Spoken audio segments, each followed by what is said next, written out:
right. We are live.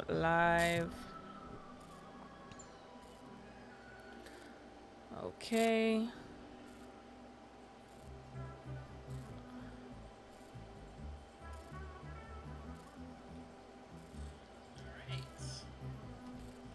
We are live. Oh, sounds like it's peaking a little bit. Test. We are live. We are live.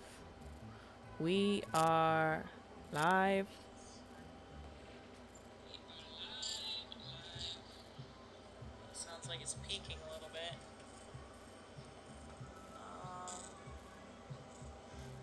Oh, that must be the bass. Do you guys hear some kind of weird sound? We are live.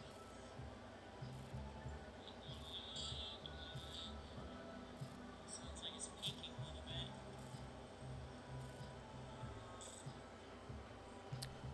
All right. Maybe that's it. Let me know if you can hear everything good. If anybody's out there yet. Anyway, without too much delay, as you can see, today we are here to talk about the Barbie movie. As you see, I'm also about 4 days late for my stream.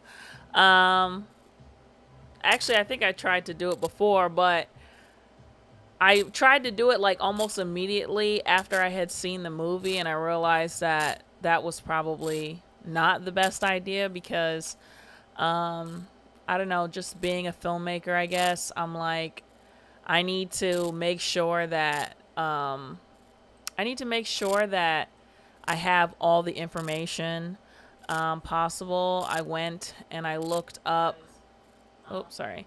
I made sure that I went and looked up different movie reviews and analysis, and there's a lot of online hoopla about this, a lot of different opinions, good and bad. And so I wanted to hear like there's a lot of criticism of the movie obviously on Twitter and stuff like that, so I'm like, I want to hear what are the criticisms, and I wanted to hear what are the positives, what the people love it for. So I'm gonna just kind of try and hop right into it. I took a lot of notes while I was in the theater. No, I wasn't being rude. I usually hate people do that, but the way the theater is set up is like I had a lot of privacy. And it was just me. I went and saw it by myself. And I just, did my phone and just took some notes as I was watching the movie. Okay, let's just start off with overall. Oh, I guess needless to say, this is spoilers. Lots of spoilers are going to be in this movie. I'm going to go through the movie by detail and give some of the notes that I took, and some commentaries will show some other things that people said that I agreed with. Oh, there's one more video I wanted to bring up here. This girl, Brittany Venti, I just watched her review. I mean, her opinions about it earlier. Dang, I might have to skip it around. But anyway, so the Barbalacious. So yeah, I went to see the movie on Tuesday. I had to get into that $2 Tuesday. And I think when I first, heard the movie was coming out, I was excited. I was looking forward to it. I'm not going to lie. I was vexed. I was vexed when they said that Ryan Gosling was going to be Ken. I was like, damn, really? Like, Ryan Gosling? Like, I don't know. I just think it's unfair. This is one of my criticisms as well, was that why does Barbie, she gets to be the blonde, white, top actress of the time right now. I'm not a fan of Margot Robbie, but she's like the hot girl. I mean, like, she's like the it girl, she's in all the movies, she's like the top star right now. She's 33, which I feel Barbie is, in her early 30s. I always felt like that she was, to me, she was always a grown woman. And why is she the hottest, but then Ken is like 10 years older than her? And he's just like, no offense to Ryan Gosling as a teenager, I loved him in The Notebook and stuff. But as Ken, I just, it just didn't hit for me. It just didn't hit for me. And then they like released some pictures of him and he just looks so, I'm sorry. I don't want, it's not that he's old. It's not that 42 is old, but for Ken, I'm just being honest. Like, he looks like an older man, like trying to be like a young guy. Like, look at this picture. I'm not trying to come for him. I'm not trying to come for his looks or nothing like that. He's a good looking man. But is he Ken? Is he Ken? No. And it's funny because for me, not always, but there's been plenty of times when I have said like, oh, that guy is a Ken. Like, I said it like, and a lot of people say that's like, oh, she's so beautiful. She looks like a Barbie doll, like he looks like a Ken. Okay. Look at the Kens. Like, there were so many beautiful actresses playing the Barbies, but look at the Kens. Why was there not a single one that was like drop dead gorgeous? I don't know. Like, I don't understand that. I don't get that. Like, just look at this. So this was a big, turn off for me personally. When the movie was coming, like, let me try and see if they have any of the other actresses. Okay, Issa Rae, gorgeous. Okay, Issa Rae, gorgeous. All right. Who's that? There was another woman who was like a model. This girl, gorgeous. Okay. And there was, look at her over there. I mean, no offense. I'm not trying to comfort any of their looks or anything. But the thing is that we had options. We had more options with the women. We didn't have options here. So I didn't like that aspect. But overall, I was still excited about it. And so I went and seen it. And I would say my overall opinion after seeing it is, it was okay. It was okay. If it was me, if it was my choice, and I'll get into this more about how they should have done it, I just feel like overall, coming from a filmmaker perspective, that the movie, let me see, get this chat up because I might not be able to see it. Okay. I just feel like overall the movie was too on the nose. It was too like, this is what the movie is about. This is the message we're trying to push. And like, here it is. And like, I don't like that. I think that the movie could have told the same story that it was trying to tell, which I think is fucking great. Like, I am with the message all the way, especially the message in the end with Ken, right? Ken's storyline, which we'll get into that, like, I was with the message all the way, but you can tell this story with this message in a not obvious way. Like, when I watched it, like, I guess, they're like promoting that this movie is for kids, and I'm just like, I don't see this as a kids movie. Like, it was just way too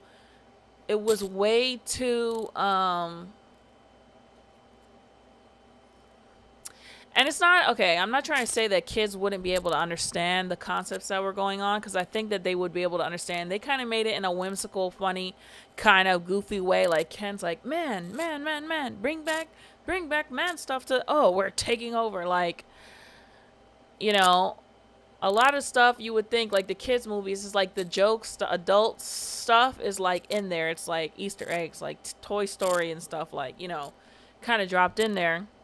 But this whole movie just felt very, it just felt very adult. Like, I think that there are ways that you can tell these stories without having to do that. Like looking at Mulan, for example.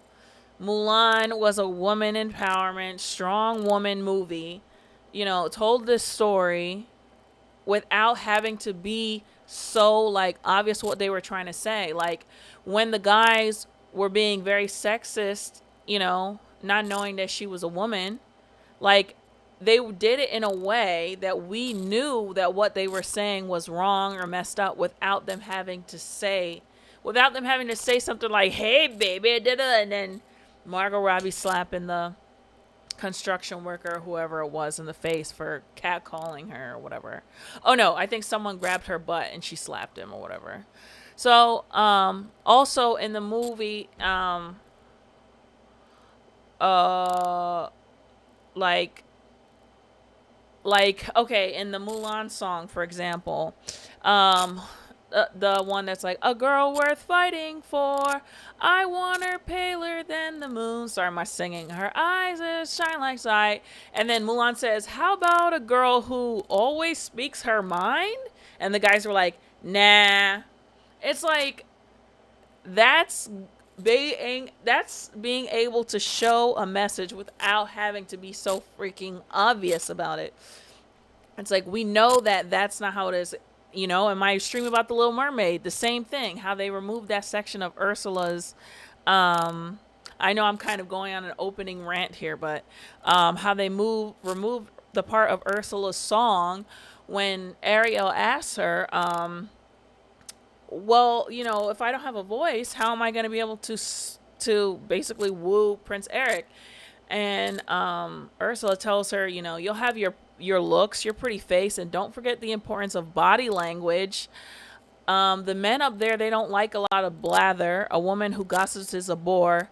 It's much more attractive. She's just basically saying it's much more attractive to be quiet, don't speak. Men don't like you to speak. They don't want you to speak up. Like, you're fine. Like, you know, you're good. Just be pretty. That's all that matters. It's like they're able to tell these, you know, like satirical feminist, you know, ideals without it being so completely blatantly obvious. So I think that was my biggest issue with the movie, is that it was so obvious. I'm like, this is a great movie.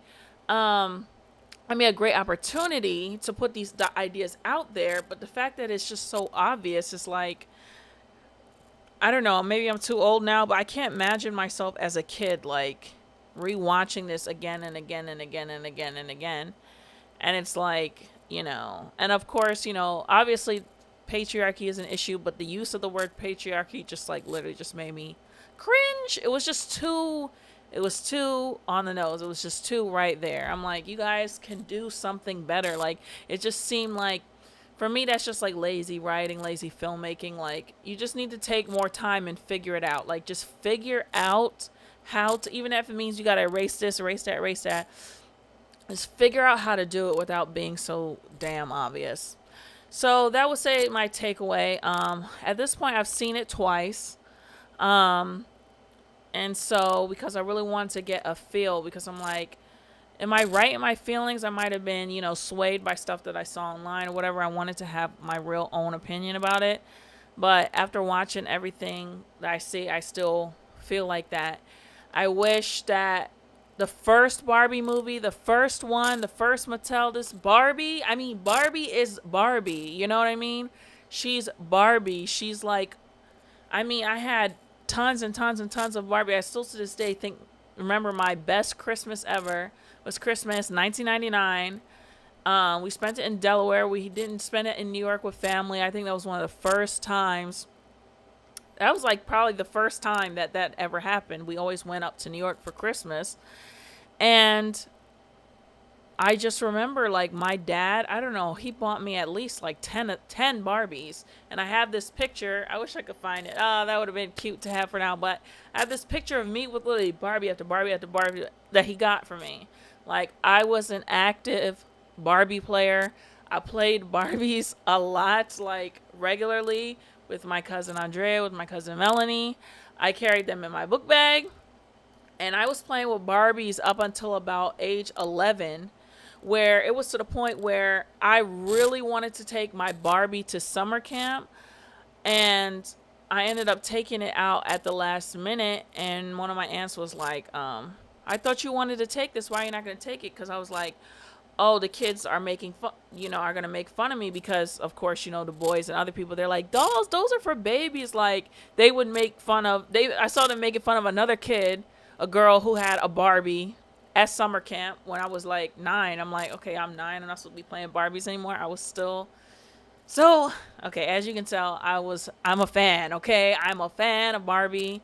And y'all know I gave away my entire house before I moved down here. And I still got Barbies in my I have a bin of my toys, okay? And I got some Barbies in there. I don't think I have any Kens, but I do have some Barbies in there. So that was just disappointing. I think that they could have tried harder to show these concepts without being so completely obvious about it. And I think that it definitely did Barbie a disservice, and I think that girls, young girls, all of us that play with Barbie, there's probably women in their 50s and 60s, who play with Barbies. I think, right? Barbie came out in the 50s or something, 60s, whatever. That play with it, and I think that it was a missed opportunity to make a better story for her. I was looking, like, honestly, what I was looking for that heartwarming feeling of, like, when you go, how you see Toy Story 2? Like, y'all remember how the end of Toy Story 2 made you feel? And Toy Story 3, damn it.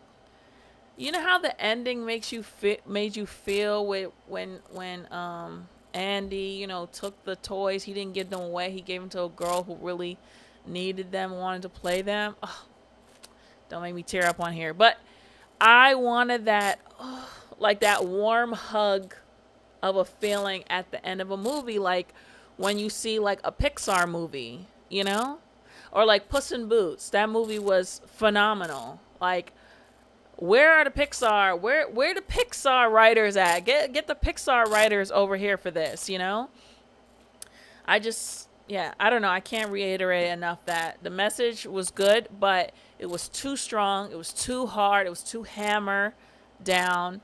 And I think it lost its rewatchability.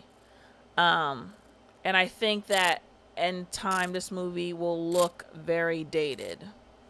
So overall, that's what I'll say with that. So that was a big opener, but so I kind of want to go through this plot. I have supplemental pictures here. I'm gonna just read the plot, I guess, but I guess we can look through some of these. And talk about the looks. I love the outfits. I love the Barbie cowgirl. I don't know if I ever had a Barbie cowgirl. I don't know if I had a lot of outfits for Barbie. I made outfits for Barbie. My grandmother was the first person that taught me how to actually use like a sewing needle. And then my aunt, like my cousin Andrea, her mother, me and Andrea played with Barbies a lot, and like she would give us fabric and like show us how to make the Barbies clothes. So we'd make her these horribly ugly dresses, but we would make her stuff. Like, I like the fact that they did show like all the different types of Barbie, like with the weird Barbie and everything like that. Like weird Barbie that she was always in a split. Like, I don't know why. Like, how sometimes something is so nostalgic that it makes you cringe? Weird Barbie makes me cringe from nostalgia, because I'm like, what is this reminding me of? It's reminding me of something.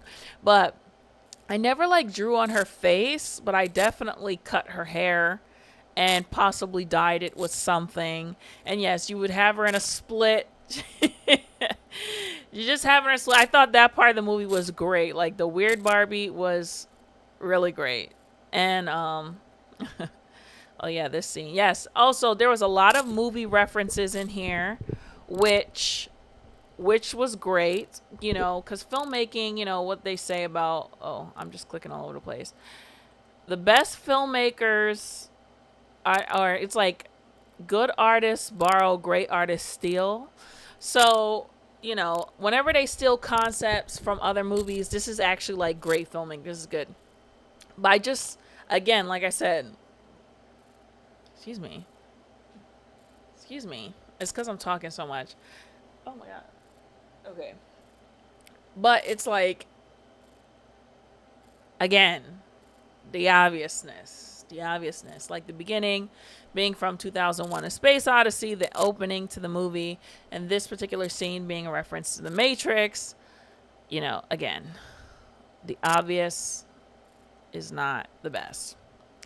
So, oh, I was going through these. I love this dance scene. I love this dance scene so much. The music in the theater was like, oons, oons, oons, oons, oons. Like, it was so good. I thought the soundtrack was pretty good. Could have been better, but I thought it was pretty good. Nicki Minaj and Ice Spice, though, when that shit, I'm not gonna lie, when that shit came on in the end, I was like, and then a Bobby, and I was like, oh, stop. It's because of the sound system, man. The sound system makes everything. I love these scenes with the real, you know, no CGI, like real actual sets. Like, can we go back to that? Can we go back to real sets? Less CGI, please. I bet you it's even cheaper as well. I'll bet you it's cheaper. Actually, I should probably not say that unless I know. Let me Google real quick. Are real sets cheaper than CGI? Oh, yes, okay. I mean for real. Wait, why is this so to the left? Okay, I don't know why this is like all the way over there, but it says the use of practical effects has become more and more popular in recent years. This is since they are much cheaper to use than using CGI. Models and props can also be used for other projects, which saves money. Yeah, CGI is more expensive but easier. Practical effects are cheaper but take a lot of effort and planning, somebody else said in Reddit. Okay, which makes sense. But yeah, so I loved the sets. I loved her outfits, you know, very cute, very Barbie. Disco Barbie. Oh yeah, I like the Ken dancing. I thought that was great. Like look at these two. Look at these two. This is like top model right here. And it's like, okay, it's good that we have a variety of everybody, right? But why do we not have the same thing for Ken? So I'm saying keep the same energy, keep the same standards, okay? I remember when these images came out in Venice Beach. And Margot Robbie talked about how she was so embarrassed or something like that. I was like, what are you talking about? Anyway, oh yeah, this was like the 2001 A Space Odyssey. Which, you know, it was a good opener. It wasn't a bad idea to open. Look at those heels though. Look at those freaking heels. Yes, this dance scene was great. It was great. What's like, okay, look at all these Kens. Okay. See, I'm not gonna get over this. I'm sorry, I'm not trying to be that guy. But not even one? Not even one? Okay, I need to, because actually I tried to Google this earlier and then I didn't follow through. Hold up. Who should have played Ken? Okay. 5 actors who could have played. So, Okay, wait. 11 queer celebrities. Okay. Who will play Ken? Okay, let's just look at this first one. 5 actors who could have played Ryan Gosling's Ken. Okay. Austin. Okay. Zac Efron. I think a lot of people were thinking Zac Efron. Like, Zac Efron.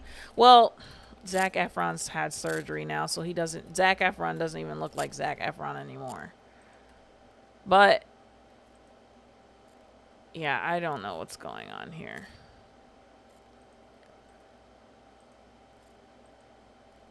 I don't know what's going on. Even still, even with this, even with his new look, I think he could have been more appropriate.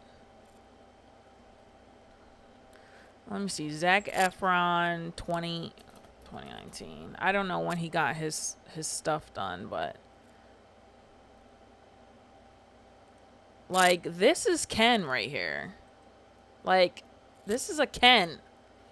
I'm trying to think. You know what? I know so many hot models, but I can't even think of someone who I could have seen.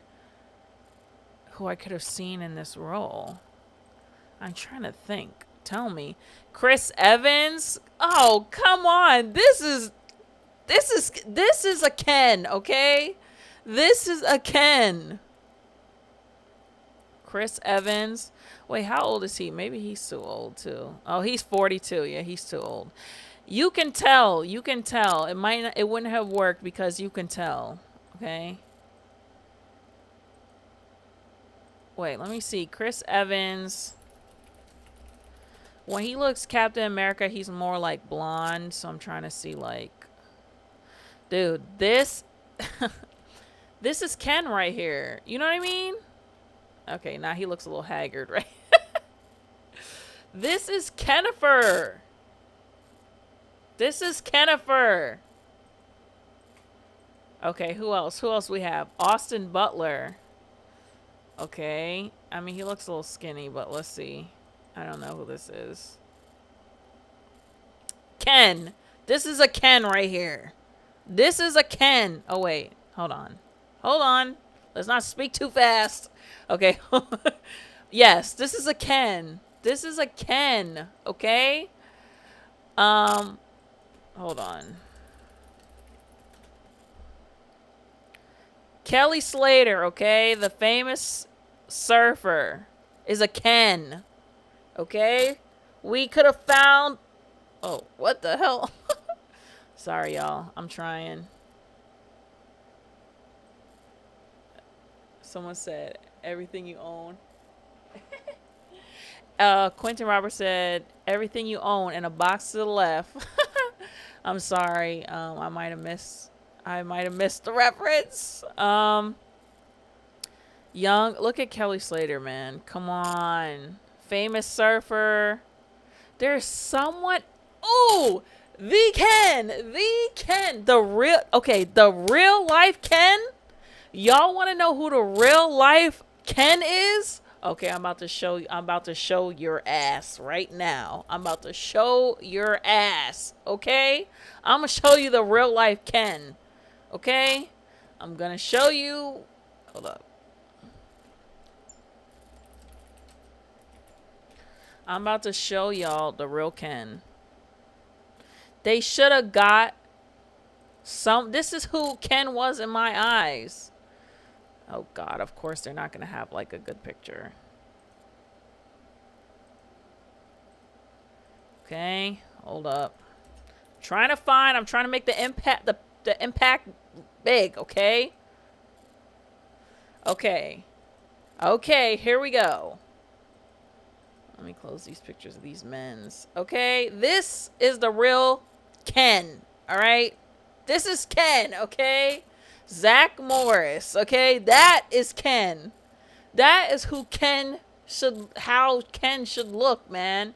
It should be, like, freaking obvious. It should not be an acquired taste, you know? Like, oh, okay, maybe I'll get up to it. No, you look at him, that's a Ken doll right there. You know what I mean? He's got the surfer look. He's got the Malibu look. That is Ken. Why do you not give me what I want? Oh, shit. As you could tell, I'm very triggered. No, I just think it's uneven. It's not fair to make,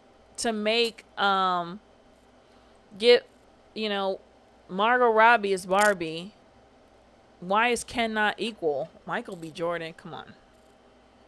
Come on. Don't play with me. Don't play with me. Don't play with me, okay? Don't play with me. Okay, who should have played Ken? Who else?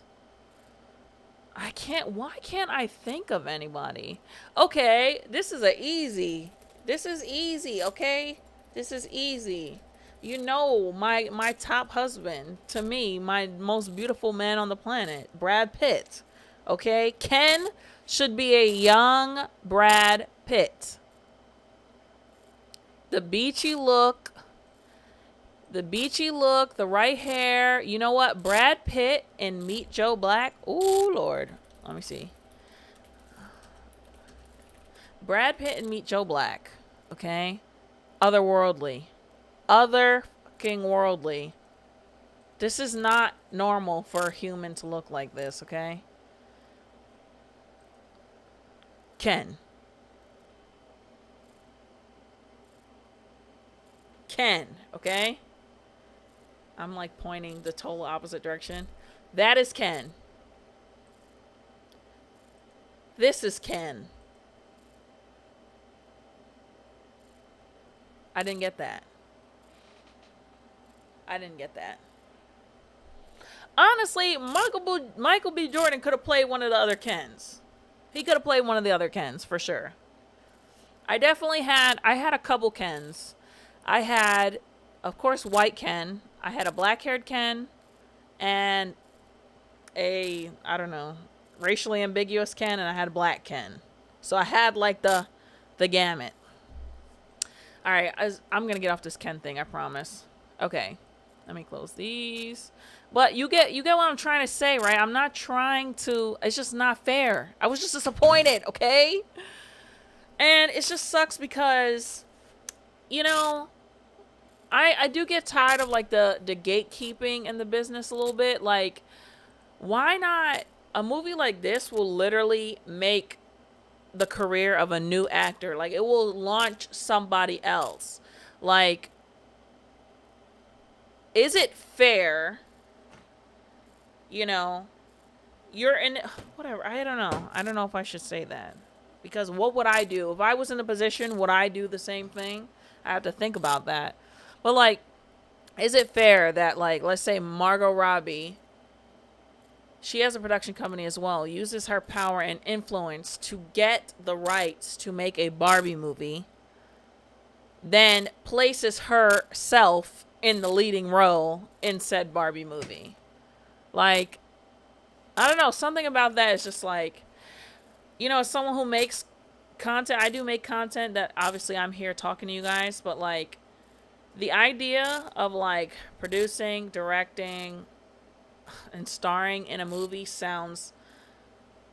it don't sound right to me. It don't sound right to me. Actually, she didn't direct it, but it just doesn't sound right to me. So, I mean, actors do that. You know, they produce stuff that they want to star in. Let's see, they have a book that they love. They want to produce it and like play the role or something like that. I don't know, but something about it's a little like, I don't know. All right, so I don't even know how long have I been streaming for? How long? 34 minutes. Oh shit. And I haven't even gotten to the plot yet. Well, this is the Barbie episode, so we're going to talk about it. If you're tuning in, please make sure you give a like, press like on the video, and you know, yeah, give it a thumbs up, say hello in the chat, and all right, so I'll finally go on and get to the chat. I'm gonna stop being pissed off about this. Yes, again, loved her outfit, loved Weird Barbie, loved the scene, the kooky scene. Like, this is another thing, like, I shouldn't keep going on about this, should I? I shouldn't keep going out about this, okay? I hope someone doesn't take what I'm saying and try to twist it, which people usually do on the internet. The whole point of me saying this stuff is that it's not even. Look at Margot Robbie. Look at Ken. Look at that girl in the left. Look at Ken. It's not even. It's not even. And now if the stuff was reversed, imagine a movie like Joker, or I remember Brittany Venti was talking about like Fight Club or whatever. Is like Fight Club is like the male Barbie movie, like how all the girls like, oh my god. Fight Club for guys, if you say anything about Fight Club, they just like jump down your throat or whatever. And imagine if the guys from Fight Club, or even James Bond, imagine James Bond, a Bond girl, not being like attractive like Anna de Armas. That's what I want to compare it to. Imagine a Bond girl having a Bond girl that was like levels less attractive than levels less attractive and say older than James Bond.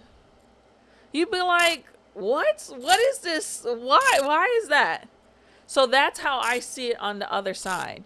Now for the Asian Ken, like he's a decent looking guy, but like if it was me casting, okay, who would I have cast? I would have cast someone who really looks like Ken.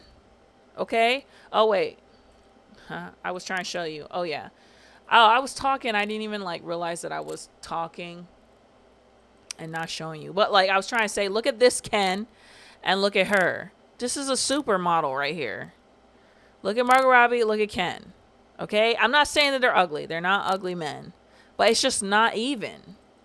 It's not even. What about Henry Golding?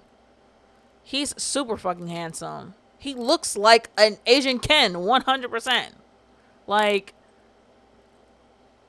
I don't understand. I don't get that. And then especially the fact that you guys, the message of the movie was just talking about, how in Barbie worlds everything's amazing, and like, it's like the introvert version of the real world. Well, in the Barbie world, the Kens should be 10, all 10s and 12s, if you ask me.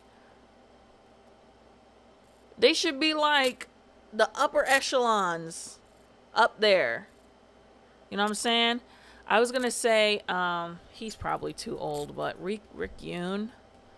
Rick Yoon I think is too old, but another guy. Okay? Y'all know I used to be obsessed with Korean culture. I don't think my husband, he doesn't speak, his English is fucking horrible. So he would never have made anything like this, but they could have got the K-pop fans by casting someone from BTS, damn it. But this used to be my favorite, oh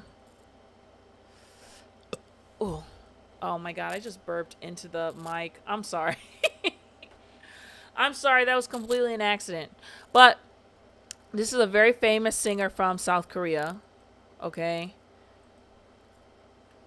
Who's considered like, up there. Why are these pictures are so old of him? Why are these pictures so old? But anyway, there were options, okay? There was options. Why was Henry Golding not cast? Like I said, Rick Yoon is probably too old. He's probably in his 40s now. It's not even. Make it more even. Why do women always have to be like, I want to see the men's too, okay? I want to see the men's, okay? I like that. That's what I want. Okay, I'm clearly dying on this horse. I probably shouldn't look at more pictures because then I'm probably going to end up going off. Also, I didn't understand this scene. It felt like totally useless. Oh, this is so gorgeous. Look at this. Look at this. This is beautiful. The set, they just went crazy, yo. They went off. They went off. My girl, she's 100% winning an Oscar for this. This is gonna get a couple. This is gonna get a couple Oscars. 100%. So, all right, let's move on to the plot and some of my notes. All right, so I'm gonna go through the plot and just pretty much make comments on it. All right, so stereotypical Barbie and a wide range of fellow Barbies all reside in Barbie land, a matriarchal society where women are self-confident, self-sufficient, and successful. While their Ken counterparts spend their days engaging in recreational activities at the beach, the Barbies hold all the important job positions such as doctors, lawyers, and politicians. Beach Ken is only happy when he is with Barbie and seeks a closer relationship, but Barbie rebuffs him in favor of independence and female friendships. Okay? This was, I like this aspect.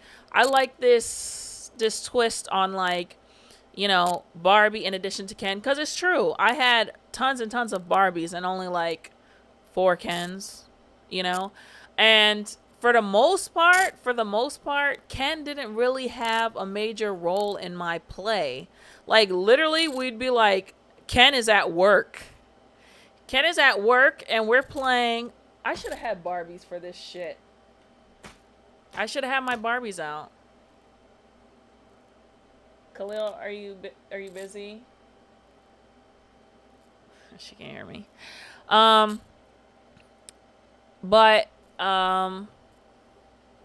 Dang. I should have had my Barbies out for this shit.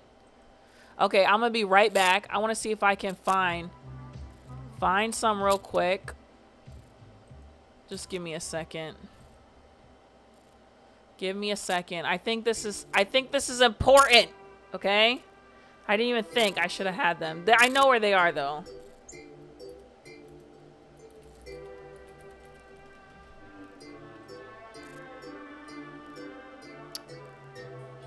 Select font.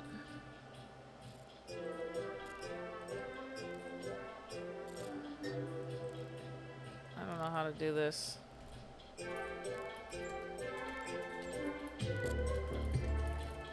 I'll be right back, okay? I'll be right back. 1 second.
Move your big ass head. Okay. This music is so drab. Come on, you can do better than this. Okay. So. Alright. Alright. So. Sorry, some of them aren't naked. Oh, I should have left them. Okay, I only have the clothed ones. So the reason why she looks in such great condition is because she's literally was in a box since I got her. It was her and another Barbie I got that they were so beautiful to me that I did not take them out of the box. And it was only when I was moving and cleaning everything out, the box was like completely mangled, that I was like, fuck, now I gotta take her out. But as you can see, her clothes are perfect. She got her high heels on. They're still strapped on. But yeah, she had another outfit. But yeah, you can see from old age. I don't know if you can see that. From old age. Pants are coming out. But She's gorgeous. Okay. This jacket, I'm pretty sure is actually Ken's. But I found these clothes and I just put them on her just so I should save it. I think this Barbie is like more like Asian. That's what I'm trying to think. Did they even have the Asian Barbie as one of the main ones? Because I know I definitely have more than one Asian Barbie. But actually you can see, look, her hair is in little rubber bands. Oh shit. Oh my god. Okay, yeah. As you can see, this was one of my weird Barbies. I was trying to do her hair. Wow. That's crazy. I didn't do anything else to her, did I? Okay. This is... Okay, so stereotypical Barbie was actually one of my favorite Barbies. And this is definitely one of my favorite Barbies. I know that for a fact because of her outfit. Her hair's fucked up. Her hair's fucked up and she needs some TLC. But sorry. When I do move into a better place, I'm gonna, have like a little stand and stuff, have them looking real cute, have them looking like a little community. You know what I mean? But yeah, her hair is messed up. But yeah, this was definitely one of my favorite Barbies. She's not wearing anything. But, I know that they changed Barbie's shape and stuff. I know that they changed her shape. But so, these still have like the hourglass, like unrealistic Barbie shape. So this one was my favorite. This one was my favorite one. But this was also my other favorite one. She was a sporty Barbie. And she had legs that would bend. You could do her legs all around like this. So she could play. I think she was a basketball player. Yeah. I think these are the right shorts and I just put this random shirt on her. But yeah, she played basketball and her arms bent, So she was definitely my favorite because you could do more with her. Whereas this Barbie is just like legs. Anyway. So yeah. But anyway, so when I would have my Barbies, I didn't really, like I said, Ken would usually, what are you doing? Go away. Ken would usually be at work and then, it's like you see in the cartoon, like and then like they would have a fight and like, oh, I'm so mad at you. Like, how dare you talk to me like that? How dare? Okay. Whoa. Flashback. Okay. But yeah, we would do all of that and all this kind of stuff. And they were like, okay, see you later. I gotta go. Ken's coming home. Okay. And then they would go away and actually I should probably prop her up there like that. Go prop her up that she can stare at you creepily. During the course of this stream. Yeah. And then we can have her sitting right there. Fucked up hair. And then we can have my other Barbie, who's in way better shape than the rest of those. Okay. Alright, so anyway, right. I'm sorry, I'm getting lost. All right, so moving on, going back to the script. So, yeah, Beach Ken is only happy when he is with Barbie, right? So, I like the fact that they made it seem like his life revolved around her. Because the story and the playtime certainly revolved around her. He was more like the I'm at work, I'm coming home. And then when they would come home, then we would make them whatever that means. We didn't know what the hell we were doing. But yeah, so moving on. During a dance party, Barbie is suddenly stricken with worries about mortality. The next day, she finds she can no longer complete her usual routine and discovers her feet have gone flat and she has cellulite. Weird Barbie, a wise, disfigured outcast, tells her to cure her affliction, she must travel into the real world and find the child playing with her. On her way to the real world, Barbie discovers that Ken has stowed away in her convertible and reluctantly allows him to join her. So that was another criticism. Are you coming? You going? You coming? You going? You coming? What? Are you coming? Okay, get out. Okay. So another criticism that I remember seeing a lot was that people saying that, talking about how the Barbies, how,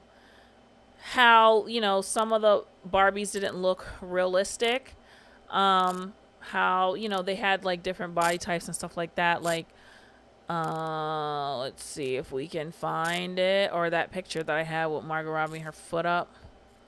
Oh, here. So I don't know. Honestly, I was like, at first I was like, huh? But then, like, when they started to explain the story more, like the fact that Margot Robbie had to go find, her kid who plays with her, I feel like, I don't know. To me, it kind of seemed like, oh my gosh, man, you got to pick a struggle, man. To me, it kind of seemed like they were trying to say that, like, the Barbies in Barbie Land were almost like a reflection of the people, the kids who play with them. You know what I mean? And so, and so, and so, yeah, this is kind of representation makes sense. Like a plus size girl, a trans woman, like, yes, playing with Barbies. We see all of that. That makes sense to me. So that actually didn't bother me as much.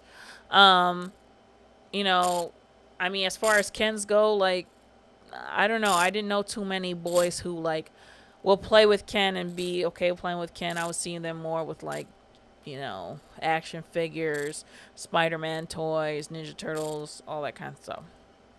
So, yeah. Anyway. So, arriving at Venice Beach, the two get up to multiple antics, alarming the Mattel CEO, who orders to capture Barbie. Barbie tracks down her tween girl Sasha, who criticizes her for encouraging unrealistic beauty standards. So, Brittany made a good point about this that I kind of wanted to bring about people. Dang, she doesn't have any timestamps.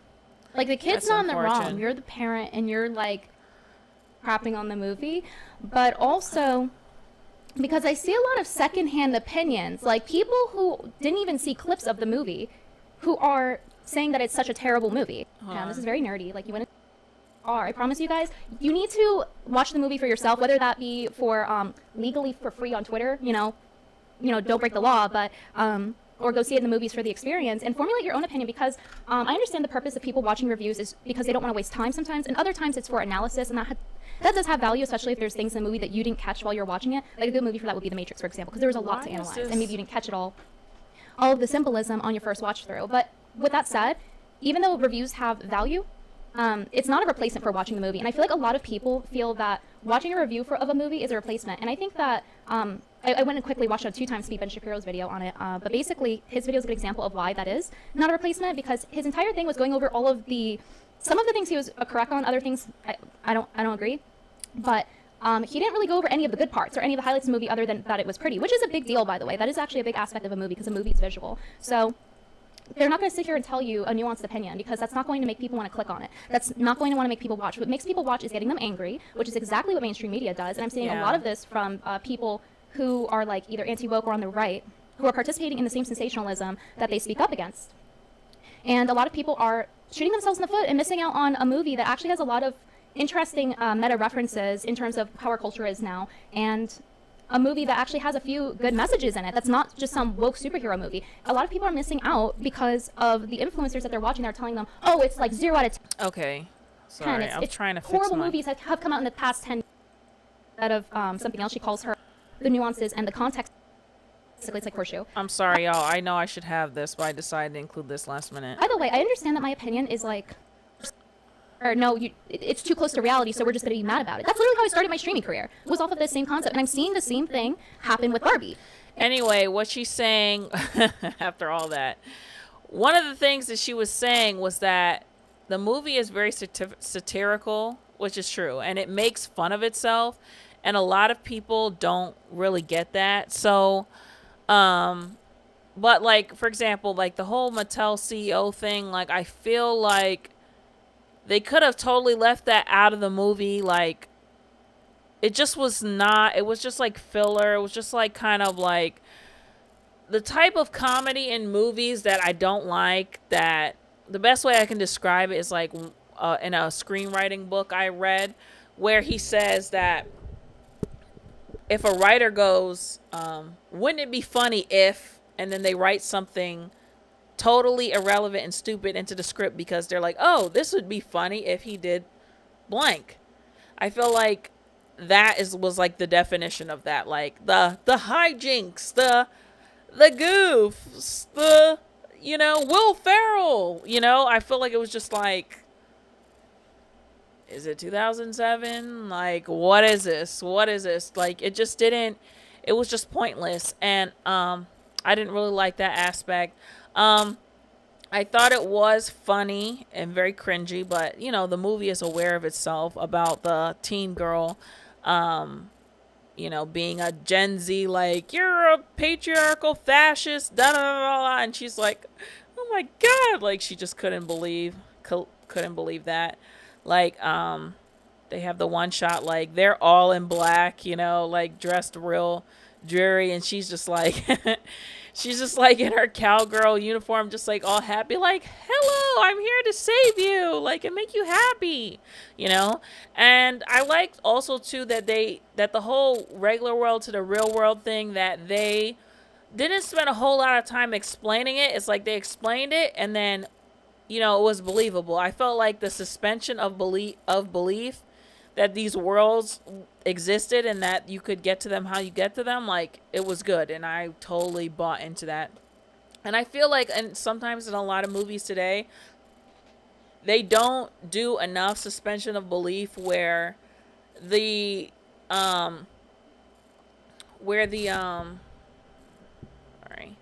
they don't do enough suspension of belief where, like, I feel like a lot of us audiences are smart and they're not willing to take risks of just, like, letting stuff be whimsical. It's like it always has to, like, they just don't have any, it seems like there's a lack of imagination or willing to take risks with audience imagination. It's like sometimes they think that audiences are stupid or just not going to get it, which is just not true. So, all right, we're going to wind this down. All right, I'm just going to skip the middle shit.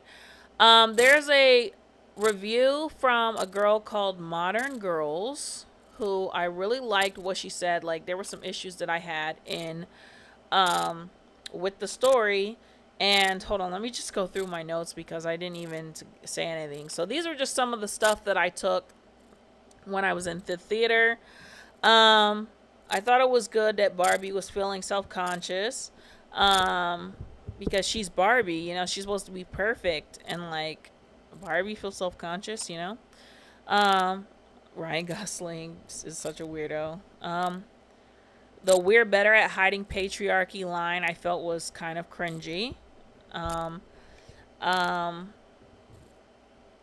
also liked the idea of when they were going to put Barbie, when she went to the Mattel place and they were getting ready to put her back in the box. I could have sworn that I saw that picture here. I could have sworn that I saw that picture over here. Didn't I? Okay. Okay, maybe not. Didn't I? I know I did. They were gonna put her back in the box. Okay, whatever. They were gonna put her back in the box, and she freaked out, and she was like, as soon as the straps were gonna go on her hand, she was like, oh, okay, I can't do that again, which I thought was very metaphorical and good. I like that.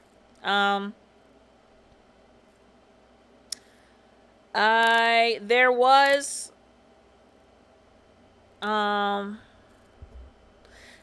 a point in the movie where,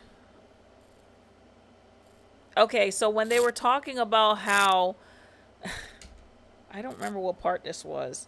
So basically, Margot Robbie was saying about how you don't even have to be perfect and this, that.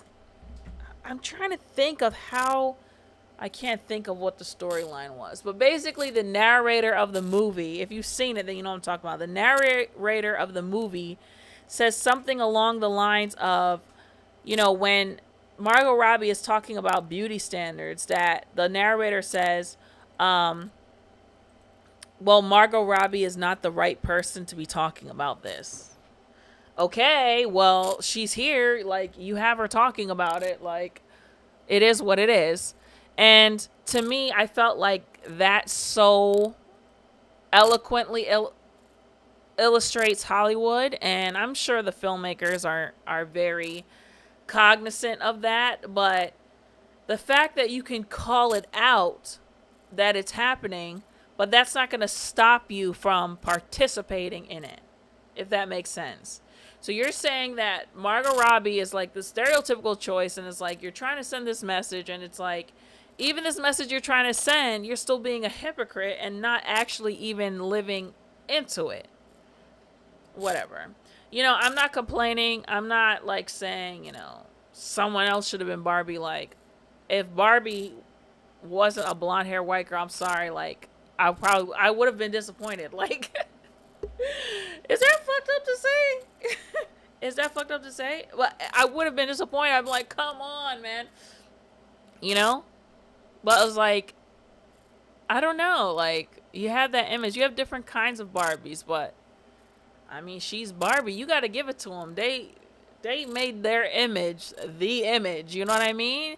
And it's like, it takes a lot of years that you're trying to unlearn and decolonize, as they say.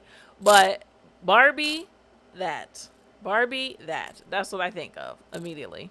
They did their job. You know what I mean? They made it burn into your brain like that. So, I'm going to keep going with some of my notes. Okay, so another thing that I thought was good was when, the filmmaker saying, the voiceover said, note to filmmakers, casting Margot Robbie as Barbie is not a good casting choice to make this point. Yeah, but you did it anyway. And it's like, if you did it, it's fine. Then just own it. Don't try and make a comment in the movie like, oh, this is, you know. So, when Ken said that he wanted Barbie, oh my God, when he brought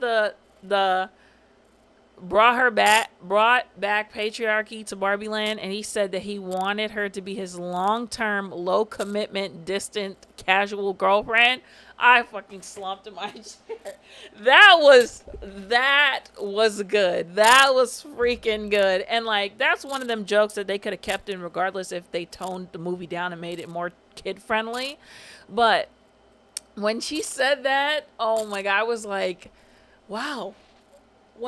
Like, I mean, Greta Gerwig, she's young, you know what I mean? She's, I'm sure, plugged in to know about, you know, certain conversations that are out in the streets right now.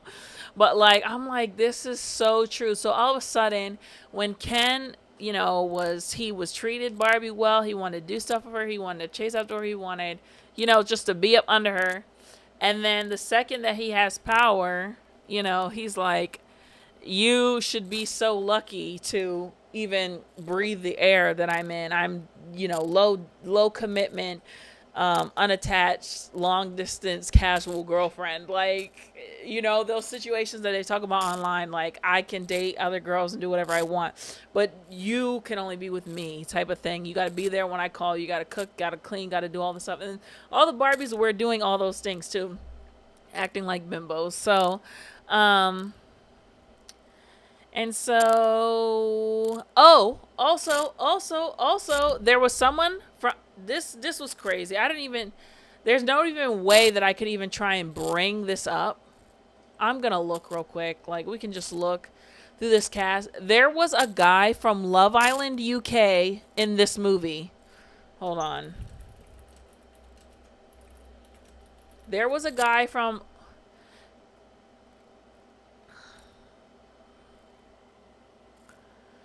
Okay, yes, he makes a cameo. Yes, all right, Chris Taylor.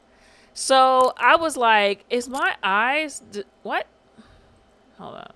What you talking about? Okay. I'm like, is my eyes deceiving me? But no.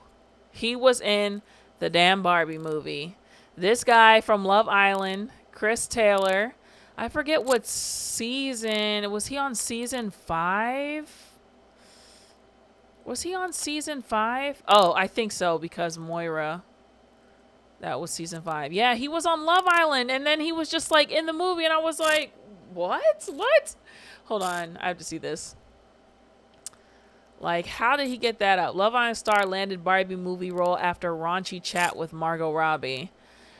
Has detailed the wild conversation he had with Margot Robbie, which saw him land a role. Margot, following through. The 32-year-old reality star makes a small cameo in the movie following 33-year-old Margot's request. Margot's a huge fan of the ITV2 dating series Love Island. She's a fan and was seen posing for selfies with a number of former Islanders at the Barbie premiere in London earlier this week. And now one of the dating show's memorable characters, funny man Chris, clearly made an impression on Margot when she met him at a film premiere of her movie Birds of Prey and the fantabulous emancipation of... Okay. As Chris and his Love Island pals Lucy Donlin, Michael Griffiths, and Jordan Hames, this is one of my Love Island husbands, who could have been a Ken, by the way. He could have been a Ken, by the way. This is one of my Love Island husbands. This man is so fine, okay? This man is so fine. Okay. All right. We're not going to do that. But anyway, he could have been a Ken. He's got the beach look. He's got the beachy look. All right. I got to let this Ken thing go. They were invited to after party by Margot. He and the Aussie actress then had a conversation which saw Chris later land a part in the hotly anticipated film. It was really weird because she knew who we all were. The former Islander who previously dated Maura Higgins added, she literally came over and gave me a hug and knew my name. It was really weird. I can imagine that would be really weird. We sat down. I started talking to her, and she's literally the nicest person I've probably ever met in my life. After their chat at the premiere, the pair then separately headed to an after party where they shared a hilariously raunchy conversation as they discussed micro eggplants. Recalling the chat, Chris revealed, so I basically went down the road of telling her about my mate who's got a micro eggplant. So I informed her of that, and we had a little chat about micro eggplants, which was lovely and quite funny. And then I went on to tell her about my dad's mate whose gonads are so big he can carry 12 bottles of Budweiser on his... What? Okay, so I basically just pulled out the big guns. I thought I've got to make an impression, and that's what came out of my mouth, unfortunately. Chris then added, fast forward about 18 months or so, I got an email from Warner Brothers, which I really checked the email on, and I didn't believe it was real. He was then invited to send in a self-tape to audition for the part in the film, and he landed the part. Chris credits his chat with Margot for helping him land the role. I think she must have, because otherwise, how exactly did I get in the film? So basically, I spoke to Margot about... so yeah. He got into... Wait, what? Love Island UK star and Leonardo DiCaprio sparked dating rumors. Hold up. Who was that? Who is that? Prefer it's not. Wait. Arabella. Oh, Arabella. Arabella. Really? She's with she's with hanging with Leonardo DiCaprio? Yes, I remember because she was dating my man Danny. This is another Ken. Human Ken doll. Yeah, everybody hated her. They voted her out afterward. Yeah, that seems like Leo's type. She's kind of older, though, I think. Well, whatever. Okay, sorry. I'm just being nosy now. Sorry. Okay. All right, let me kind of wind this down.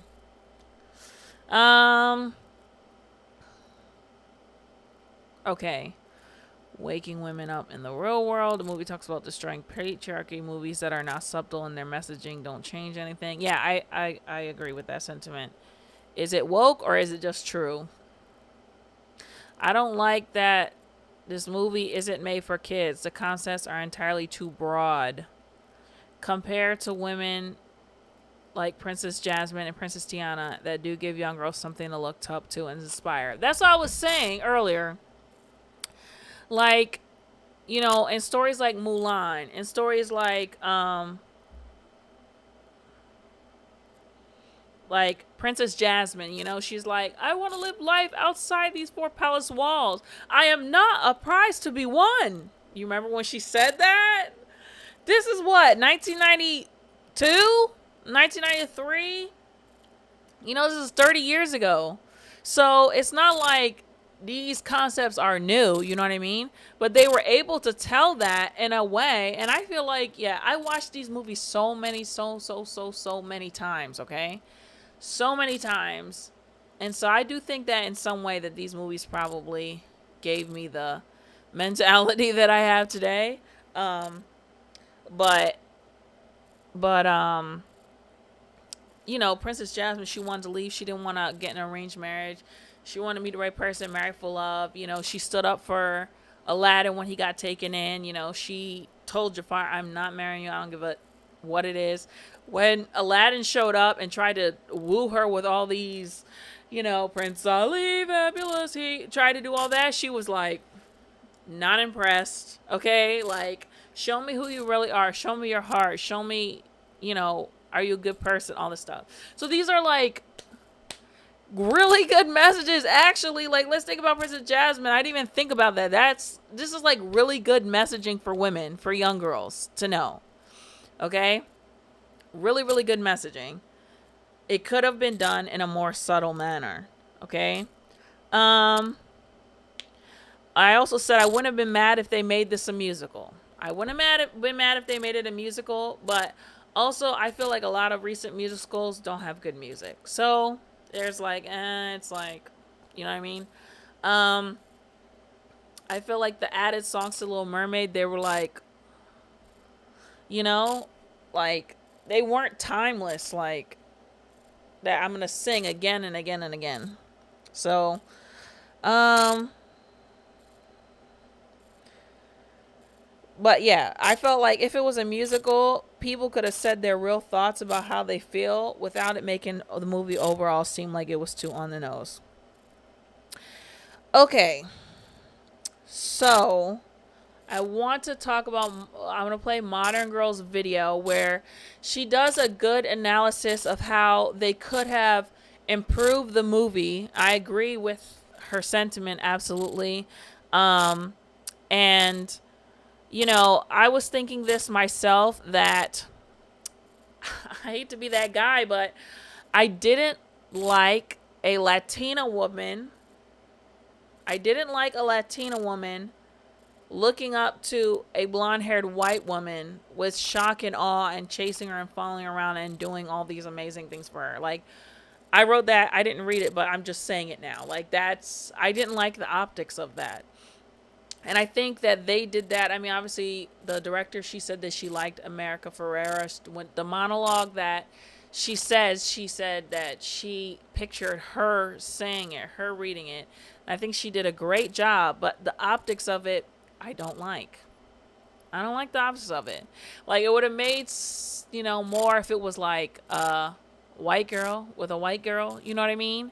But then I guess they were trying to be more diverse, so they're like, okay, we'll do this. But I'm like, I didn't like the optics of that situation. And so, you know, we have this conversation about how do you do representation? How do you show minorities, women, LGBTQ in movies? And I have another topic that I want to talk about Snow White. I don't know if I'm going to get to it. How long have we been streaming for? 74 minutes. We're not going to get to it. I'm going to have to come back Probably not tomorrow. Wednesday, Thursday to talk about that. So,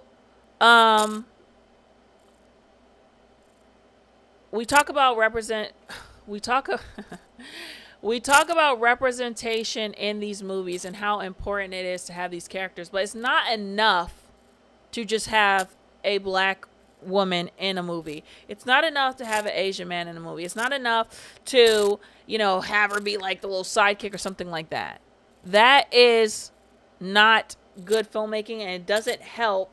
It doesn't help, minorities or how you would say, like, marginalized communities. It doesn't change stereotypes. It doesn't correct, promotion, which is a term I'm going to give credit to. Chrissy, who's a YouTuber I follow.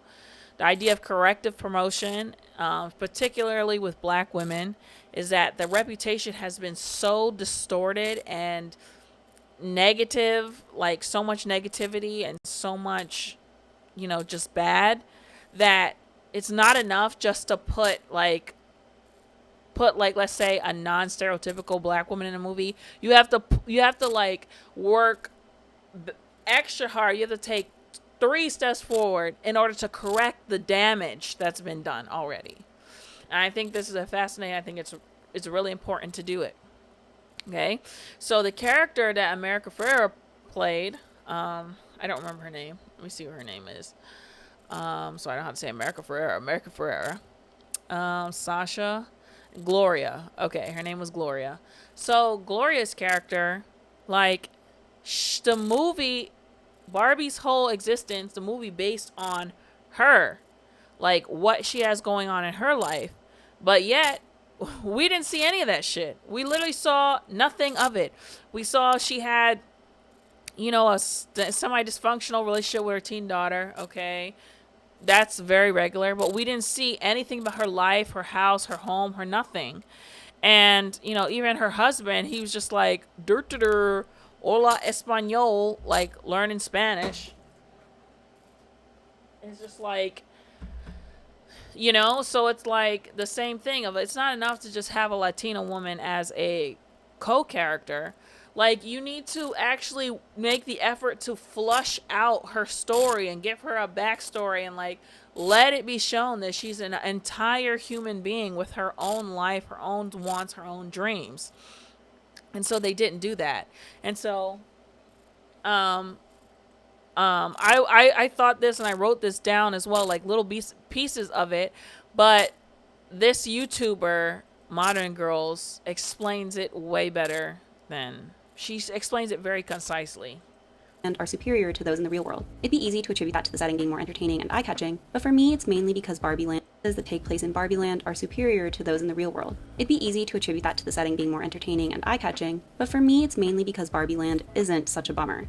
In the real world, Barbie only has negative experiences. She gets objectified, arrested, chased, and groped. Hardly an inspiring message for those of us in the audience. All of this is done to highlight the hardships women go through, tying into the film's feminist message, but it doesn't actually make sense for Barbie's personal journey. Sure, the human experience can be shitty, but not all the time. The film frames these negative experiences as having changed her, making it impossible for her to continue to live in ignorance in Barbie Land. But realistically, if she'd only experienced misery in the human world, why would she ever want to go back?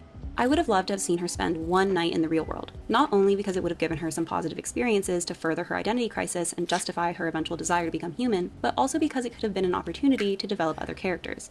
Instead of running straight to Barbie Land, Gloria could have brought Barbie back to her house to hide, much to the chagrin of Sasha, who could have been annoyed by both Barbie and her mother. Then, over the course of the evening, Barbie could... Okay. I'm thinking about this in rule of 3 sense. They technically do it with the drink. Empty, expired milk, water to the face. But the shower is missing the last sequence. Barbie should have had a terrible day that ends with a real hot shower. Yeah, she did this phenomenally. Like, she broke this down phenomenally. Like with the drink, like, yeah, like when she first takes the cup to the face, in Barbie Land, there's nothing in it, but she's like, that's delicious.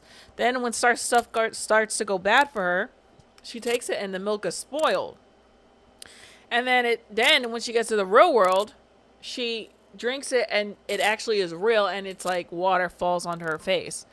But in the shower situation, like at first it was like she had a perfect shower, then she had like either a cold or super hot shower, and then it should have ended with her having a real hot shower. And I agree, and I 100% think that that was something that was missing. Like there was no kind of like rest, like there was no resting point. Like, you know, like she said, the real world, you know, it's crazy out in these streets. It's crazy out in these streets, but like, you know, like they didn't show her like the simple pleasures that she as a Barbie has never experienced before. Could do things she'd never done in Barbie Land, like eating a real meal or taking an actual shower. I'm picturing a scene where she and Gloria are playing with Barbie dolls together, which would not only be adorable and show how deep down we're all kids at heart, but it also tease the film's conclusion where Barbie says she wants to do the imagining, something we're told but not really shown. Plus, you could have Sasha join them, allowing her to start to reconnect with her mother while reaching a middle ground with Barbie. Barbie could also wake up in the morning and discover that it's normal to not look perfect, and it isn't something that she should be ashamed of, furthering her internal conflict and evolution. Before you say, well then the movie would have to be like 3 hours long, if they nixed the entire Mattel executive storyline, that wouldn't be a problem. They're mainly introduced to serve as red herring antagonists, and spend the majority of the film as bumbling buffoons. Yeah, it's just like, it's kind of lazy, like bringing them into it. Like, why? It just didn't need to happen. Who are chasing after Barbie, but never actually affect the story at all. I actually found Will Ferrell to be actively annoying, in large part because it's the same, slightly stupid character that he's played so many times before. If you just set up earlier that Barbie has to bring Gloria back to Barbie Land in order for things to get fixed, that's a valid enough reason for them all to go there. Yeah. Since the Mattel execs do absolutely nothing for the entire third act, they're just there to get a few more laughs in, why not use that time on something more significant, like actually giving Sasha and Gloria personalities? Although Gloria is one of the film's main characters, we don't learn much about her apart from the fact that she's a Barbie fangirl, which I think is a huge misstep considering she's one of the only things that grounds the film in reality. Yeah, like the movie is like based off of her character. Like if it wasn't for her character, what she's going through, then the stuff that pops off in Barbie Land wouldn't be happening. So why do we know so little about her? We're told that she's floundering, struggling under the weight of what society expects of her as a woman, but we never see anything that points to that. It's honestly so broad that it ironically becomes unrelatable. Yes, every woman can relate to how she feels, but there's usually something that affects you more than everything. Yeah, it's like her character, she was like the every woman how a lot of women feel right now. And yeah, there was just nothing else there though. One thing that makes you want to snap. We can infer that she's unappreciated by her daughter and at work, but because we don't see any interactions that confirm this, we can't sympathize with her or her plight. When she finally has her big speech about womanhood, it doesn't feel as significant as it should, mainly because we see no shift in her character before or after. Considering Gloria's monologue inspires Barbie to embrace her true self, flaws and all, shouldn't her character also change in some way? Apart from simply dedicating more time to the development of her character, they could have done little things to show how she's struggling, but is pretending everything is alright because that's what's expected of her. Have her take a moment to collect herself and put on a cheerful face before picking her daughter up from school. Have her clench her fists while talking to a coworker who's belittling her. Then you I mean, she's giving it. She's giving it, you know, there was no setup. Could finally have her break for her monologue, showing, not telling us that she's fed up with pretending to be something she's not, which would also tie into how Barbie is also done pretending to be perfect. An angsty teenager who has a strained relationship with her mother is a common trope, and one that can definitely work when done properly, as seen in Greta Gerwig's own Lady Bird, which is why I'm so disappointed in Sasha's lack of development.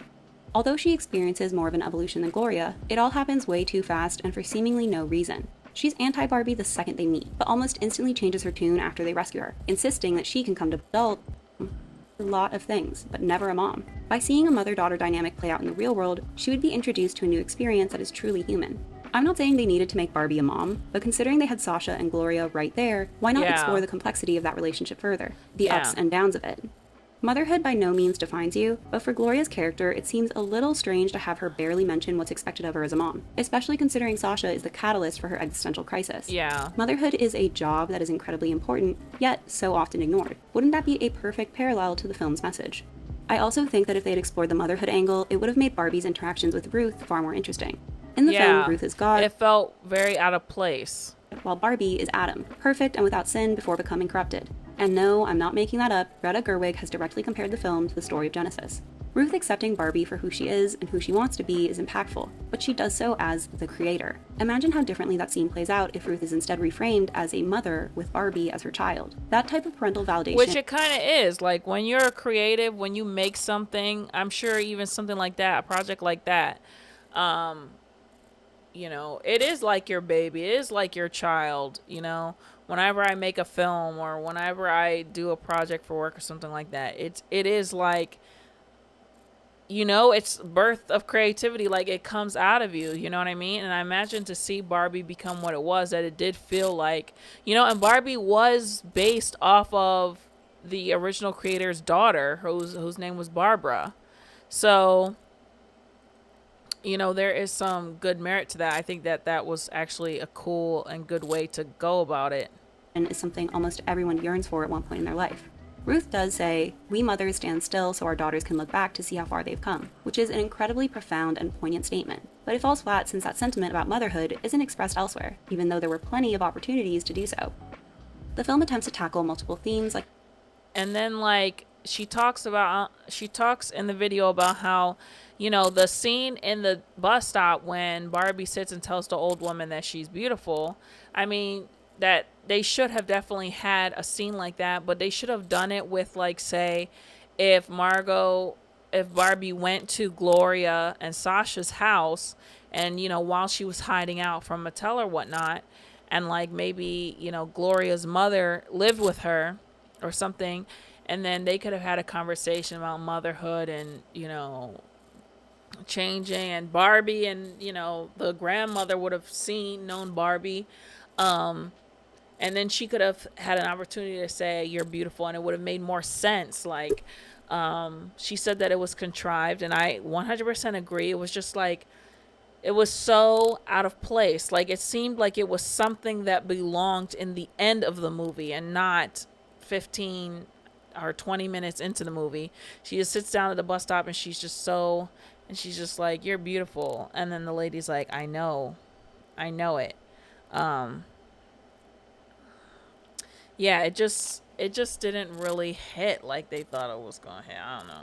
Like empowerment, identity, gender roles, hierarchies, toxic masculinity, and societal expectations, which is quite the undertaking for a story centered around... Yeah, it's too much. ...around a plastic doll.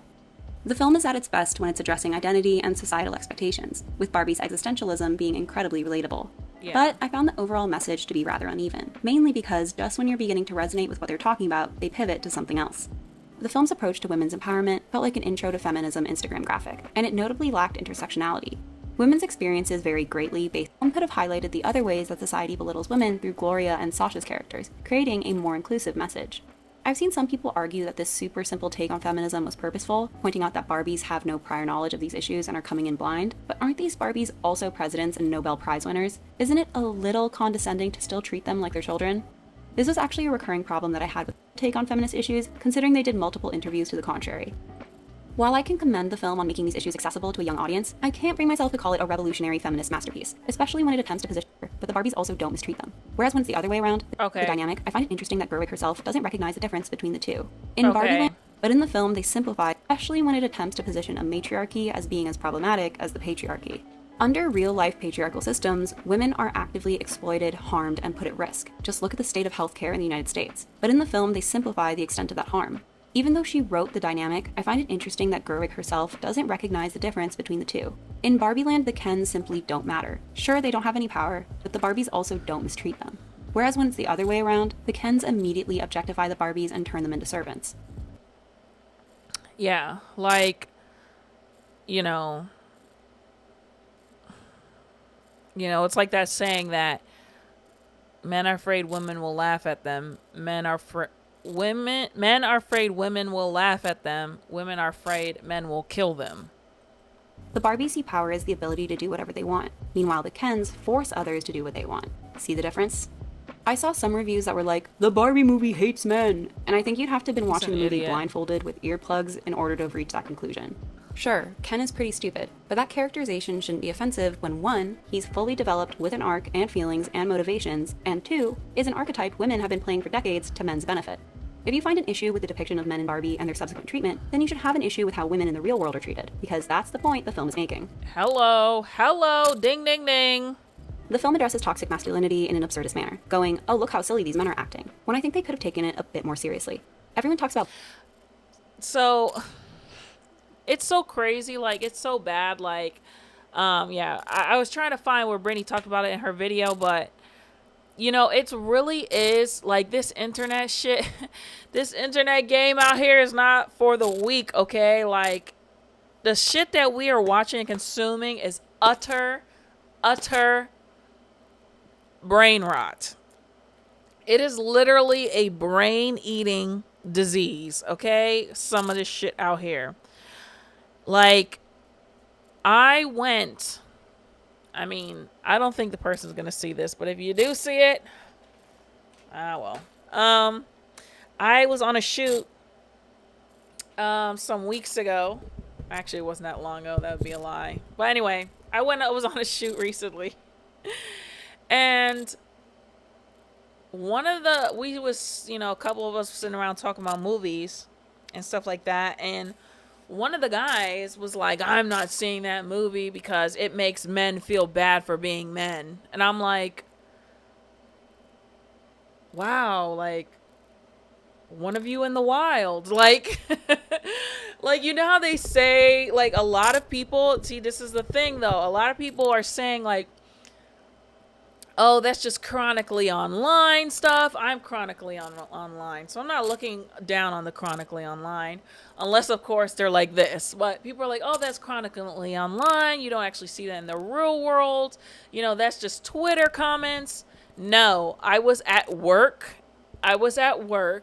And one of my colleagues said that he didn't want to see the Barbie movie because the movie makes men feel bad for being men. And that a lot of movies today make men feel bad for being men. Not only are you judging the movie before you even saw it, but, like, you're even going so much as to, like, spread misinformation.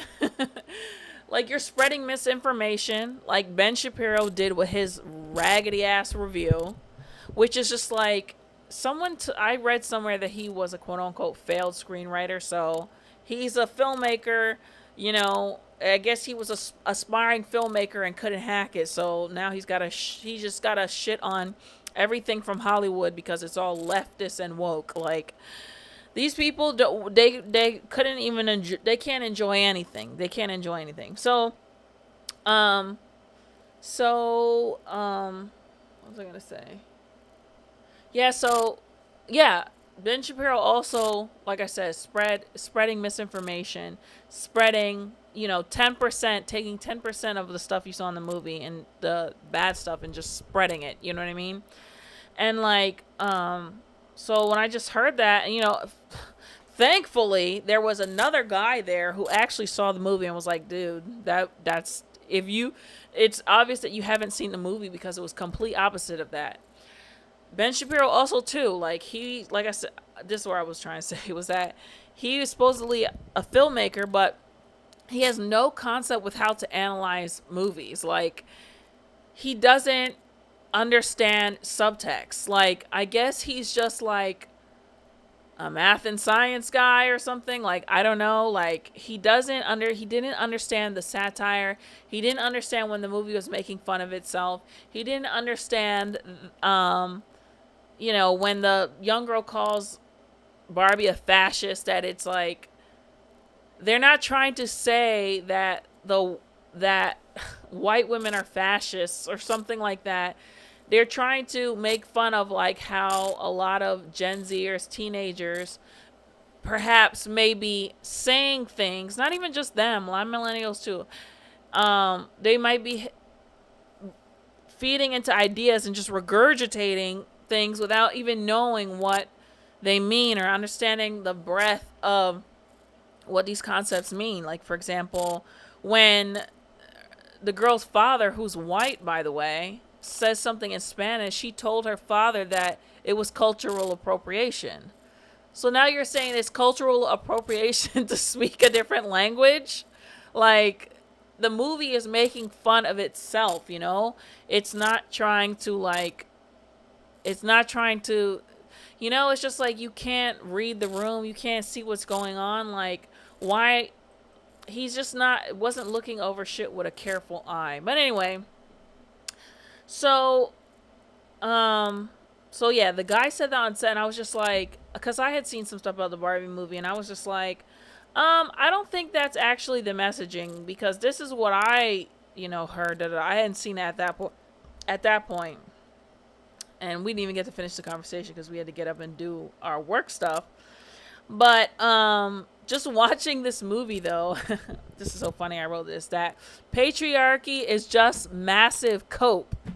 Patriarchy is just one big massive cope, like trying to cope with the fact that we are all disintegrating beings spinning millions of miles an hour on a rock through an empty abyss.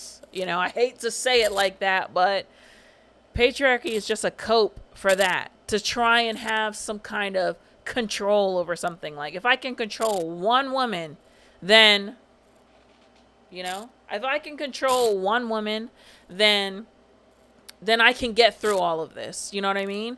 And I'm not saying this is all men by any means, but I'm just saying a lot of this toxic, like the toxic masculinity and the stuff that they portrayed in this movie, to me, it was just like, damn, it was like a revelation type moment, actually. I was like, wow, patriarchy is cope. Like, patriarchy is cope. These laws, like, as you talk about how, in Barbie land, they don't mistreat the Kens. They just don't want them. That's it. We don't mistreat you. We just don't want you. That's all. We're not going to take away your rights, take away your health care, murder you every 5 hours, do all these kind of things, assault you, take away your, what's going on. You know what's going on. They're not doing any of that. And so it's happening the other way around. And like I said, it's just, the whole taking rights away, taking these things, it's just like, it's just one massive cope. Like, it's a big pill of copium. It's control. It's just like, I need control. We got to get these hoes under control. Like, that's just what it comes down to. And not having control is rough, man. It's hard. And so they fleshed out Ken's story, pretty well. But I did feel like his ending was a bit rushed. And it was because they had to then do Barbie's ending after the fact. So, let's continue with ModernGurlz. I hope she doesn't flag me, but I love this video. Please don't flag me. A Barbie setting unrealistic beauty standards. But what about Ken? What does it say to boys and girls that the ultimate boyfriend has an 8-pack? Addressing this could have added more layers to the film's overall themes of self-discovery and societal expectations. It's a tiny thing, but I don't love that they made cellulite Barbie's last straw. Yes, it's played as a joke. If Barbie is better baddie, in the film they're barely antagonists, something that no doubt honestly insisting that men are considering Mattel helped bankroll the film. But I do wish that more people acknowledge this blatant hypocrisy. But I guess as long as we can wear hot pink t-shirts, that doesn't really matter, huh? I'm sure I'll get some negative comments about all the criticisms I have about the movie, with very little substance. The way the film addresses its issues is so surface level that it's a message that can really only be inspiring to a younger audience, which is okay. All right. Okay, I thought she was gonna address the Ken thing. Okay, so I'm gonna address the Ken thing, and we'll just put a picture of Ken up here just to do it. All right. So Ken, all right. I really enjoyed his story. I thought it was really important, especially when the Barbies took back over, Barbie Land, and look at the Kens, all right? They're so busy going to war with each other that they're not even paying attention to the things that actually matter, right? This is really reflection of real life, okay? And so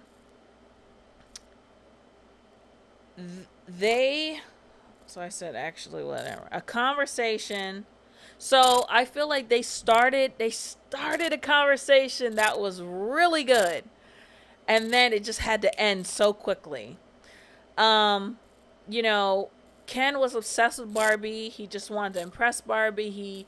He felt like he was worthless if he didn't if she wasn't paying attention to him or didn't want to be around him or something like that.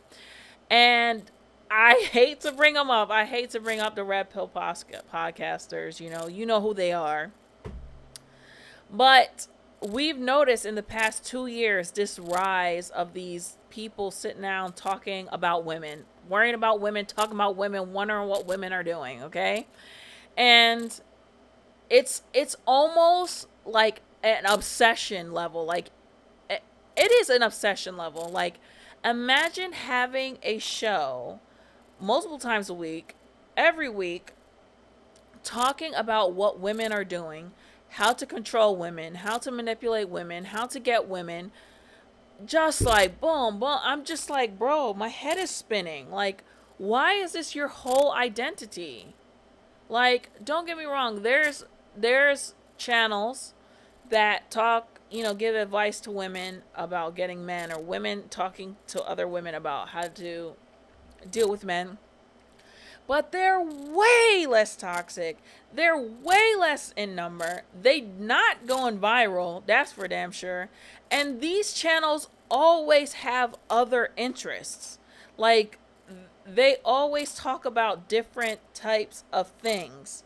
Like, if I can think of like the channel Chloe, she talks about relationships, she talks about dealing with men, but she also talks about like women and our family issues, friends issues, femininity, staying in your peace, like bettering yourself. Like, it's not just one thing. Like, I am a YouTube junkie. I'm a YouTube junkie, and I can't think of a single channel that I follow by a woman. Okay, there are men that are doing this, but by a woman, where all she talks about, episode after episode after episode after episode, talks about men. And especially talking about men in such derogatory ways, where if you go into the comment section, you see really hateful, violent, gross, scary things. Okay, scary comments that are then have hundreds, if not thousands, of likes on them, with 100 other just as hateful comments in agreement. Like, I am a internet junkie. Like I said, chronically online. You don't see it. A lot of it will be like, the worst of the worst shit is like, we hate men. I hate men. We need to stay the hell away from them. Not on the other side where it's like, these, they deserve to be, and this, and then, and this, and like, don't believe, it's not the same for the most part. So I felt like it was really good and really important how they had this conversation about the obsession with women and what women are doing. Okay. The whole pro-choice thing or whatever. Okay, if you want to be pro-life, 100% get that. Why take away the right and the choice from everyone? Why force your beliefs? Why do you feel like you have to force it on people? Instead of, why not putting your energy, your effort, your money, which y'all have plenty of it to do this stuff, into avoiding it from happening in the first place? Instead of trying to chop off the leaves, attack it at the root and educate. That's what stops, the need to have abortions anyway. I know I'm getting into this type of stuff. But the whole point I'm trying to say that is that it's about control. It is about control. The second that Ken thought that he found a way in the real world of how he could exact control over Barbie, he was like, oh no, we got to bring this back. We got to bring this back. We got to bring this back to town. This is my house. This is my town. You can't do anything. You can't push us out because we're stronger than you. and we're in charge. It's about control. And so, you know, in the very end, when Barbie is talking to Ken and she's telling him, listen, you're not just Ken, you're Ken. I'm Barbie. It's not Barbie, what'd she say? It's not Barbie and Ken. It's basically like, I'm Barbie, you're Ken. Like, not making them have to be joined together. And like, for example, Ben Shapiro took this as meaning like, oh, women need to be single, women want to be single, like that's da da da da. Well, yeah, sure, there's probably a lot of women who just literally just want to be left the hell alone. I can understand that. But the whole message was that you're a human being, I'm a human being, we're individuals. Don't base your worth, your life, your dream off of whether you can possess me or not. And I was like, oh shit, that is really good. Like they killed it on that message. They really, really killed it. Because like I said, it's an obsession with these guys. Like, they make these videos, these podcasts and stuff, like trying to explain for you how to manipulate women into possessing them. And, you know, this movie says like, dude, be your own man. Okay? Being with me, being with a woman does not define you. It doesn't make you less of a man if you're not with someone. And that's a big thing too, because, you know, a lot of, you know, you see these violent incel things happening, and like these guys, it's just like they're just so obsessed with getting some coochie. It's like rules their entire fucking life. Did you think that you're not even a human, think you're less of a man? You're not a man, you're weak, you're this, that, because you cannot attain it, acquire it, because no one will give it to you. You know what I mean? And like, women are being actively killed over this kind of stuff. Okay? So it was a really, really, really, really good message. I was like, okay, yeah, you got me with that one. Like that was a nail on the head right there. Because that was a conversation that needed to be had. You know, Ken's whole identity revolves around what women, specifically Barbie and other Barbies, what they think of him, You know, he was going crazy with his constant worrying about other dudes talking to Barbie. Like, I'm like, this is real. Like, this is really, really, really in the real world shit that's happening. This is not some fake stuff. Like, constantly worried about other guys potentially possessing her, talking to her, liking them. You know, like, when they had the campfire and they were doing the song and like they were all singing the same song to the girl, that was so crazy. That was so crazy. That was actually really good. That was really funny. But like, he was just looking into her eyes, and like the narrator was talking about how Gloria was, when she was explaining the plan, and he was like, his ego was just, you could see his ego was just like fucking like, I don't know, American flag on the moon, man. Oh, well, I guess it doesn't blow, right?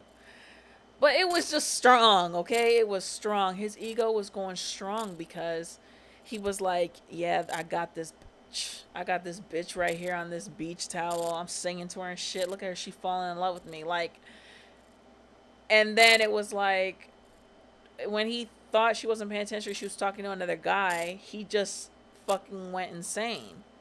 And so, yeah, I'm just really glad that they had that message. I think it's really important that young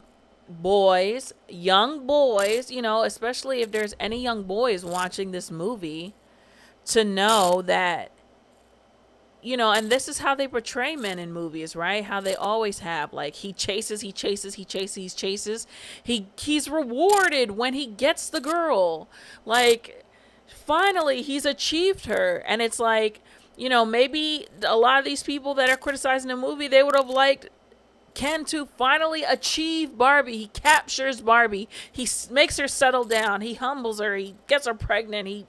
You know, it's like, that's the ending that they would have liked for the movie. But it's like, no, we're not talking about we don't, but that's not Barbie. Barbie is just like, I don't know, like, I mean, we used to make them do stuff, definitely, but like, Barbie's, I don't want to say she's asexual, but she's like, she's just in her own Barbie world. You know, she's a Barbie girl in a Barbie world. She's just doing her own thing. And, you know, Ken should not see it as like a slight against him, because he's Ken, and Ken should be in his world doing his Ken thing. And they could be friends or they could not. And, you know, all the Kens, they just live together in the community.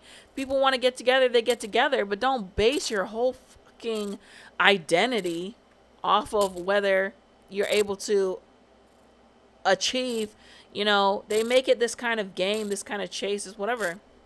It's just like, that's not what life's about. I think that it's really important for young boys, teens, young men to know that, because you're going to be very, very disappointed. And it's not even just because of this modern era, but the fact is, you know, the fact is, it's just like, it's just, you're just putting yourself in a bad position, man or woman, to make another person your entire world or happiness, or putting a relationship as like the entire end all be all to your life. And I'm saying this as someone, it took me a while to realize that. It was something that I kind of came to terms with within the past 1 to 2 years.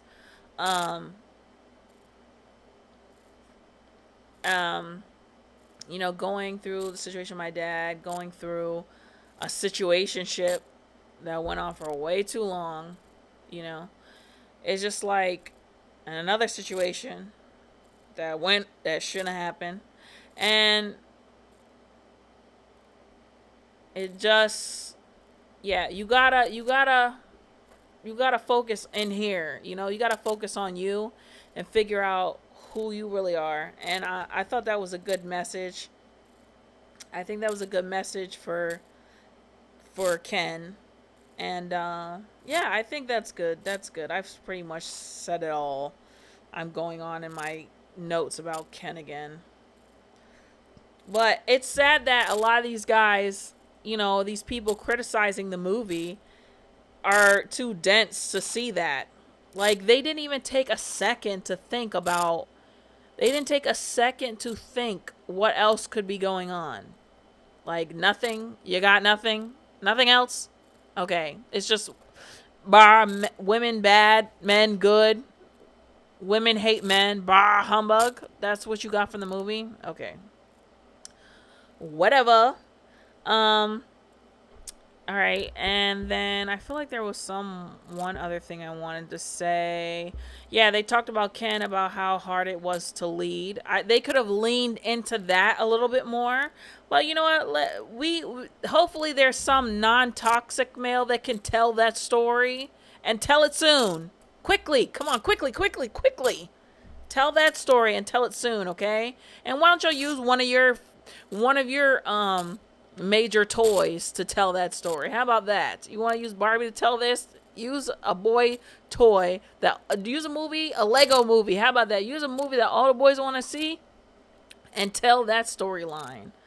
Okay? Expand on that, because they put it in there and it's like, it was good, but it's like, I want to see that storyline more flushed out, because that was some good a good thing, without it being overbearing. Like, without the movie being like I said, women good, men bad. Like, the movie wasn't that either. Okay, yeah, one last criticism though that I did have the movie. Okay, oh wait, hold on, this is another Ken thing. This movie had a great commentary about men dedicating their whole lives to chasing women. Men need to discover and live for themselves without the pursuit of women. Who are you as a person? Ken and Barbie doesn't mean Ken with Barbie. Ken and Barbie are their own people. Great message. Great message. And it doesn't mean that they can't come together. They can absolutely come together. But you got to know yourself first, and don't allow yourself to get sucked, you know, to make your whole identity about another person. Okay. So I was gonna talk about America's rant about being a woman. I can talk about that. I'm gonna try and go through it quickly because I am losing saliva. Okay, I was looking at that. And it is a picture of him with his son. Oh, this guy. This is okay. This is a good example of how fucking unhinged these people are. This is literally lunatic behavior. This is a picture of the Prime Minister of Canada, who is now getting divorced. And it is a picture of him. What the fuck does the divorce have to do with anything? At the Barbie movie. And the Barbie movie. I just have to say, are the Chinese quaking in their boots at this point? He had tweeted out, "We're Team Barbie." Because, are you 5? Like, are you 5 years old? Boys can't wear pink. Girls can't wear blue. Are you 5? Because he wore a pink hoodie and his son wore a pink shirt? You're talking about the Chinese? We have to scare the Chinese? What is wrong with you? Like, it makes total sense how he doesn't understand the movie because, like, it's like, y'all want to talk about common sense. It's like, you're not having common sense, clearly. You have none. It does not exist. Just because he went to see a movie? Are you for real? Are you for real?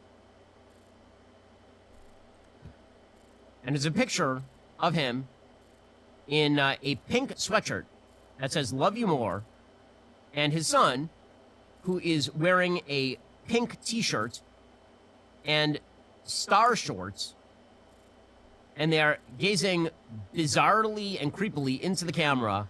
What? Gazing bizarrely and creepily? You mean their eyes are open? They're looking? And they're showing their teeth? What? T-shirt and star shorts, and they are gazing bizarrely and creepily into the camera right in front of the Margot Robbie, Ryan Gosling poster from Barbie. So, here are your choices. The people who are Team Barbie or the people who are not Team Barbie. Yes, this is you know where I stand on this, but where do you stand on this? And I ask you, does this speak well of the future of the Western world? What? From seeing a movie? This is unhinged. This is unhinged. What does this look like, the future of the Western world? Because the Canadian Prime Minister went with his son to see the Barbie movie with a pink shirt on. What is...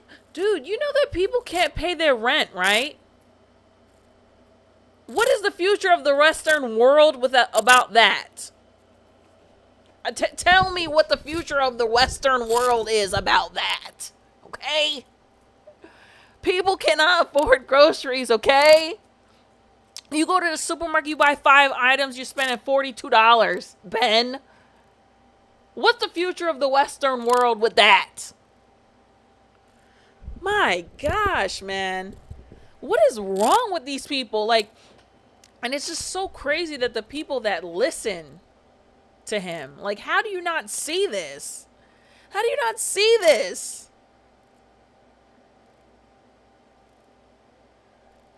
How do you not? I'm trying to look at these comments.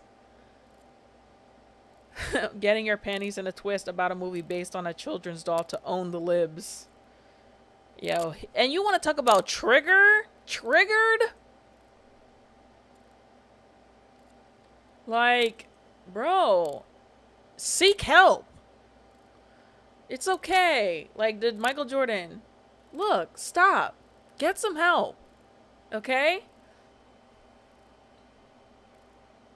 Seek help, all right? But we're going to finish it off. We're going to finish it off, believe it or not, with the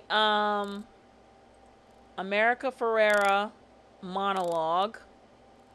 With the America Ferrera monologue that was read at the end of the movie. Which, as the YouTuber BarbieGurlz explained, that I feel like if they would have built up America's storyline a little bit more, this would have been more impactful.